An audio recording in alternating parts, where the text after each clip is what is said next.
Hello বন্ধুরা, তোমরা কেমন আছো? আমি ভালো আছি। আজকে কফি নিয়ে এসে আজকে ফুলকপি, আলু, টমেটো, ধনে পাতা দিয়ে তরকারি করবো, তাই ফুলকপিটা কাটছি। দেখো কেমন করে কাটি।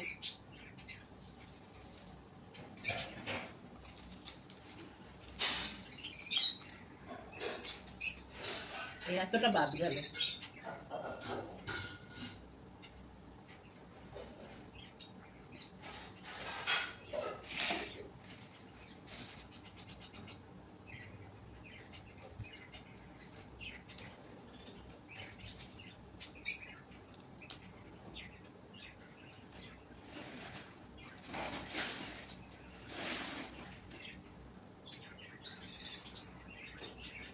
এই এতটা হয়েছে।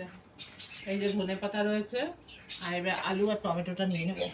আলুটা কেটে নিই।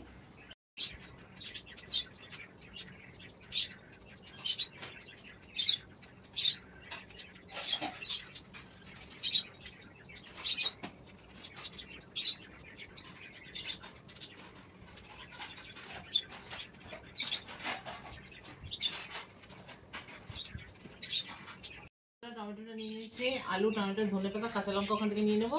আর এই যে ফুলকপি আমি রান্না করতে দেখতে পারি।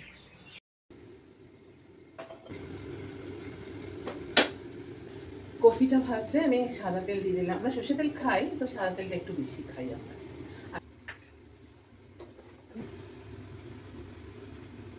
আমি একটু চিনি দিই, আপনারা না দিলেও পারেন। আমি একটুখানি দিচ্ছি, আমার একটু জিরের গুঁড়ো, জল দিয়ে একটা পেস্ট বানাবো। তারপর আমি কাঁচা লঙ্কাটা আছে, এই যে কাঁচা লঙ্কাটা, ওটা দেবো। আমি কাঁচা লঙ্কাতেই রান্না করি বেশি।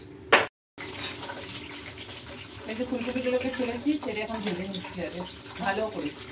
ভেজে নিই, তারপরে আলুগুলোকে ভাজবো, তারপরে মশলাটা দিয়ে, টমেটো দিয়ে, তারপরে ঝোলটা করবো। এই সব রকম যে গুঁড়ো মশলা দিলাম, সেটাকে আমি জল দিয়ে গুলে নিচ্ছি। ফুলকপিগুলো ভালো করে ভেজে নিয়েছি, এবার আলুগুলোকে ভাজবো।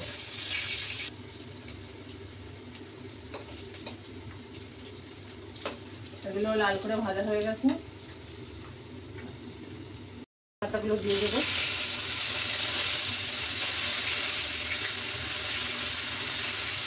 আমি ছিলি না, আমি কাঠি দিয়ে কেটে দিই ধনে পাতাগুলো।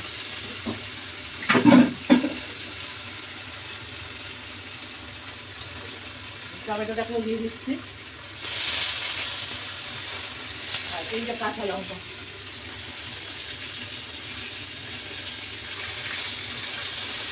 এবার সেই মশলার গ্রেভিটা দিয়ে দিলাম, কপিগুলোকেও দিয়ে দিচ্ছি। ভালো করে নেড়ে চেড়ে নিয়ে তারপরে জল দেবো, দিয়ে সিদ্ধ করে একটা গ্রেভি তৈরি করবো, যেটা তোমরা বলো ফুলকপির রসা। তোমরা কমেন্টে জানিও তোমরা কে কিরকম করে ফুলকপির রসাটা বানাও, আমার বানানোটা ঠিক কি না। এবার জল দিয়ে দিচ্ছি।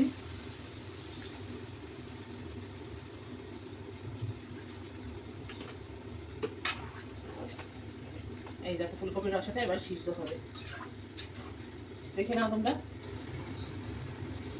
রয়েছে যে ফুলকপির রসা হয়ে যাবে, দেখতে পেয়েছ? ভাত হয়ে এসছে, এবার খালি উপরটা দেবো, দিয়ে নিই, তাহলেই হয়ে যাবে। জলগুলো ফেলে দিচ্ছি, তারপরে এখন উপরটা দিয়ে দেবো।